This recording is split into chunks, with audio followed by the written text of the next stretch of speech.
somebody was arrested, a guy called Andrew Love in America. He was a store clerk from Florida. He was arrested for wearing the shirt, and he faced up to a year in prison for wearing it. Now, do you agree with that? Would you imprison someone for a year for wearing a band t-shirt? In the wake of the critical and commercial success of their second album, Dusk and Her Embrace, extensive international touring kept the momentum going while Cradle of Filth watched more films and read more books and engaged themselves in composing even more music. Although previously the band had described themselves as supreme vampiric evil and their music as gothic black metal, months of solid gigging combined with the fresh blood of yet another lineup change had made Cradle of Filth realise that they were now growing out of the glib labels that had been attached to them.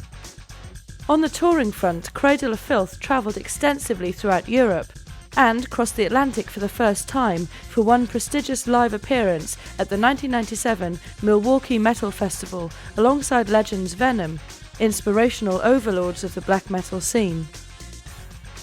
The United States provided the perfect playground for Danny Filth and his cohorts as the moral majority came out in force. Cradle of Filth thus arrived in the States amidst a fanfare of tabloid controversy. Having recently ungraced the cover of the London Mirror, the demigods were out to brutally intimidate those of weak mind and body. 1997 was quite a year for Cradle of Filth when it came to scandal. Most notably, there were a number of legal disputes regarding items available through the band's own merchandising company, Vampirotica. Quite apart from the extreme nature of Cradle of Filth's music and the band's image, just imagine grown men dressed as vampires, complete with ashen corpse face paint. The band were keenly aware that the best way to market yourself was with a nifty line in t-shirts. To call the designs provocative and offensive would be a gross understatement. One of their most infamous was virtually an invitation for the forces of law and order to get involved in policing street fashions. The Vestal Masturbation t-shirt featured a semi-naked nun pleasuring herself on the front, whilst the back boldly stated, "Jesus is a cunt." Needless to say, it became one of their best sellers. Other delightful designs, such as "Dead Girls Don't Say No" and "Suck My Blood and Fuck My Soul," were merely tasteless in comparison. In interviews, the desire to provoke any kind of public reaction, to stimulate debate on the hypocritical nature of Judeo-Christian society, the band would argue, meant they went out of their way to offend everyone from environmentalists to church groups with their rent-a-mouth quotes. Things eventually came to a head when a 29-year-old Cradle of Filth fan by the name of Rob Kenyon was arrested by the police in the red light district of Soho, London, for wearing the band's controversial Vestal Masturbation t-shirt. He was unjustly convicted and fined the ridiculous amount of £150, but lost his right to appeal against the judgment because he was unemployed and couldn't afford the legal fees to fight back against the authorities. For Cradle of Filth, it was an issue of censorship. In another incident, band member Nicholas Barker was himself arrested whilst the band were on their way to perform at the Dynamo Festival in Belgium, when an overzealous Christian policeman took personal offence to the said garment. Cradle of Filth's immediate reaction was to continue to print the t-shirt, even when across the Atlantic, the Catholic League of New York called for it to be banned. According to the band members, the sole purpose of the shirt was to cause a satirical reaction. Some people, though, just couldn't see the satirical side of it. Cradle of Filth were by now no strangers to the world of shocking propaganda.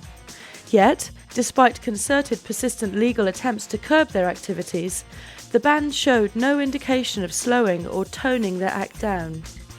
The band's visual image was now so OTT that even the British music press had to pull the plug on them. Heavy metal rock bible Kerrang was even forced to pull an intended front cover group photograph of Cradle of Filth when the magazine's distributors found the photograph likely to cause offence. The intended front cover of Kerrang featured a blood-spattered image of Danny and Nicholas. It was all very ironic, given the fact that inside the issue, the respective feature dealt with freedom of expression and censorship.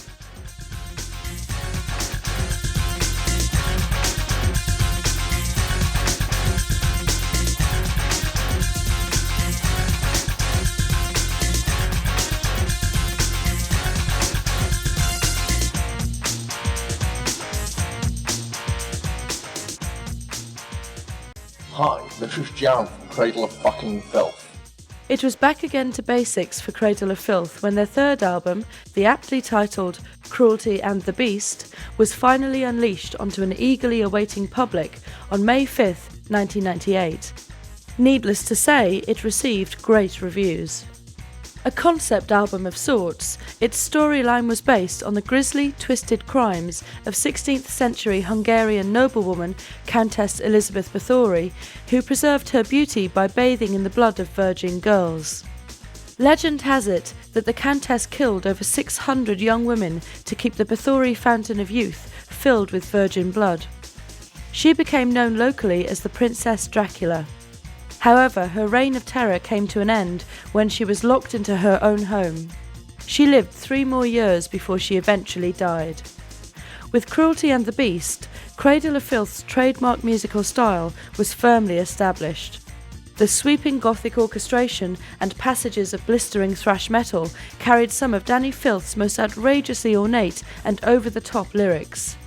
Word-wise, the band had lost none of their wry literary wit, with the song titles Lust, Maud and Wargasm, The Lick of Carnivorous Winds being one of the most poetically purple. Intensely heavy and provocative, Cruelty and the Beast was brought to lavish, fully realised life with the help of Jan Peter Genkel of Therion as its co-producer. Recorded in a studio in the dark industrial heartland of Birmingham, England, it bore all of Cradle of Filth's characteristics.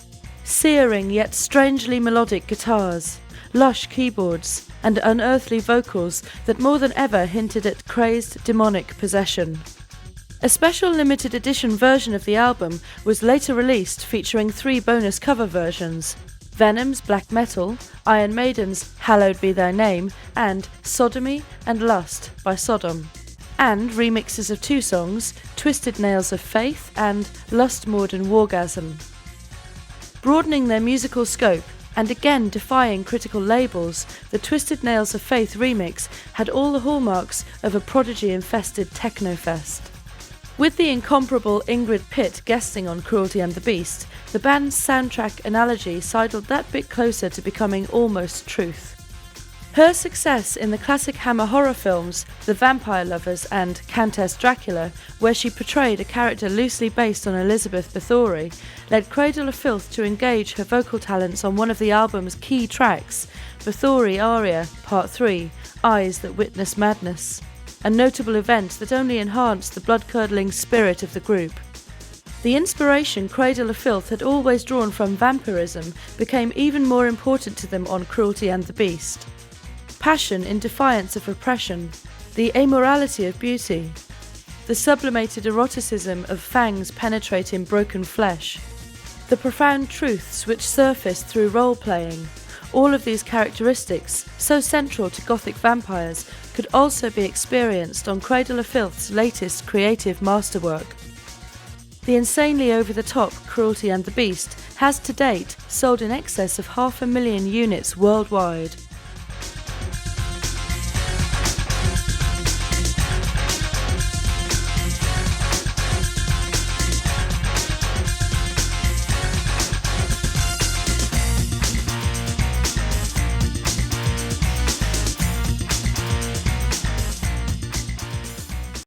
Completely forgotten what I was about to say. That's it, yeah.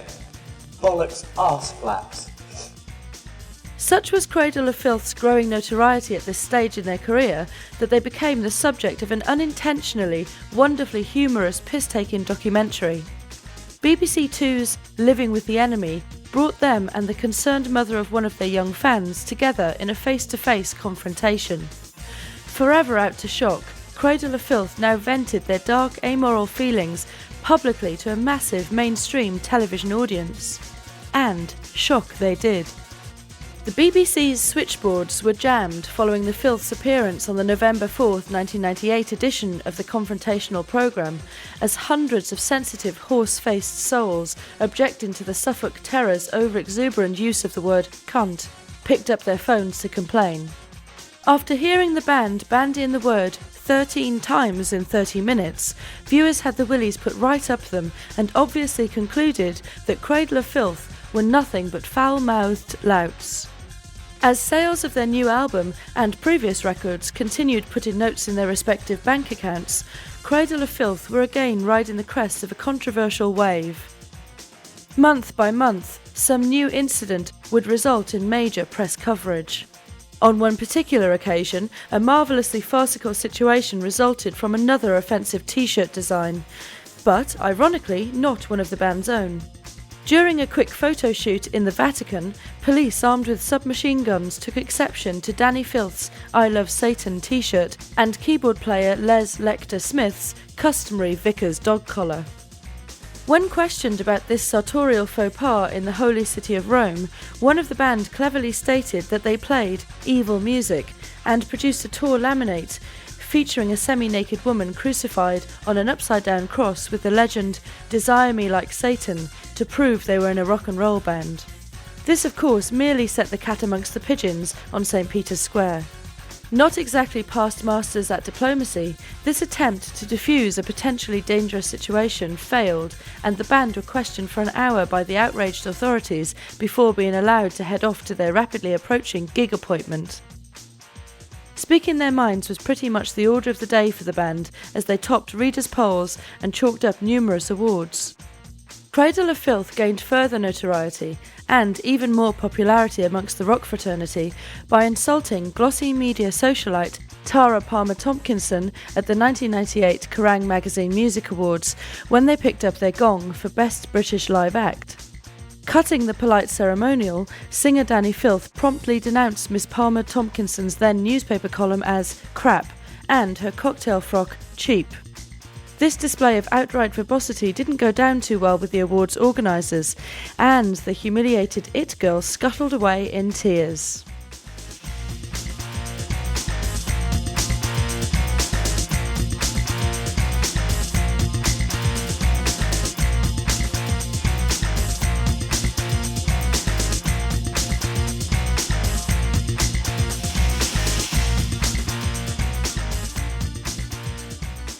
The video itself was made at 3 Mill Studio. Took a good 5 days to make. In January 1999, after 6 years on the band's drum stool, Nicholas Barker left Cradle of Filth to hook up with Dimmu Borgir. The band continued with temporary drummer Waz Sargentson, formerly of The Blood Divine, Extreme Noise Terror and December Moon, a project that he had worked on with Filth bassist Robin Graves. Together they brought out one CD called Source of Origin, on which Graves sang vocals and played guitar, bass and keyboards. By the spring of 1999, however, Cradle of Filth had found a suitable replacement for Barker in Dave Hirshheimer, formerly of Infestation and Hangnail, but had to temporarily part with guitarist Gian Perez, who vacated his 6-string spot to help out fellow goth metalers Christian Death on a couple of live shows. Most recently, the evil minds of Lucifer's elite have been terrifyingly working overtime in their quest for global domination. On October 5, 1999, Music for Nations released the group's long-anticipated debut long-form video, Pandemonium, the sexy, shocking, witty and freakish insight into the collective psyche of Cradle of Filth. Showcasing their love for the classic horror movie genre, From the Cradle to Enslave is a conceptual hammer horror-style video brought to fruition by cult film director Alex Shandon. Alex has previously been critically acclaimed for his sex flick Perverella, as well as underground gore shockers Bad Karma, Drillbit and Siamese Cop. The mini-movie promo video also stars Eileen Daly, who starred in British vampire film Razorblade Smile, along with scantily clad beauties from the London fetish scene, Emily Buffant, Emma Red and Louisa Mirando. Proving to be the horror flick Cradle of Filth always wanted to make, the video's soundtrack features both the cut and uncut promotional videos of From the Cradle to Enslave, half an hour of live in-concert footage, band commentary and an in-depth making-of segment which goes behind the scenes. There's also a 16-page booklet to boot. The content never ceases to astound and enthrall, featuring literally dozens of voluptuous exposed women, pierced female genitalia, dwarves, amputees, and over 120 gallons of blood, purportedly the most blood ever used in a music video, and more than used in the entire blockbuster horror film Hellraiser. The accompanying live footage was taken from Cradle of Filth's milestone gig at the London Astoria Theatre on June 5, 1998. Besides that, there are the promo videos for the classic Filth tracks Dusk and Her Embrace, Beneath the Howling Stars, Cruelty Brought the Orchids, and Malice Through the Looking Glass. To accompany the release of their debut long-form video, Cradle of Filth also released an accompanying studio effort, the From the Cradle to Enslave EP, aptly on Halloween night 1999. The EP, recorded at Parr Street Studios in Liverpool with temporary drummer Waz Sarginson again, saw the British black metalers paying tribute to their musical heroes with 2 more cover versions, one of the Misfits, Death Comes Ripping, the other a cover of Sleepless by Anathema. Elsewhere, a bombastic remix of Funeral in Carpathia, Pervert's Church, and 2 numbers produced by John Fryer of Nine Inch Nails fame, namely the title track and Of Dark Blood and Fucking, provided the perfect audio companion to the band's aforementioned celluloid effort. The latter 2 tracks are regarded by many as by far the most commercial songs that Cradle of Filth have recorded to date.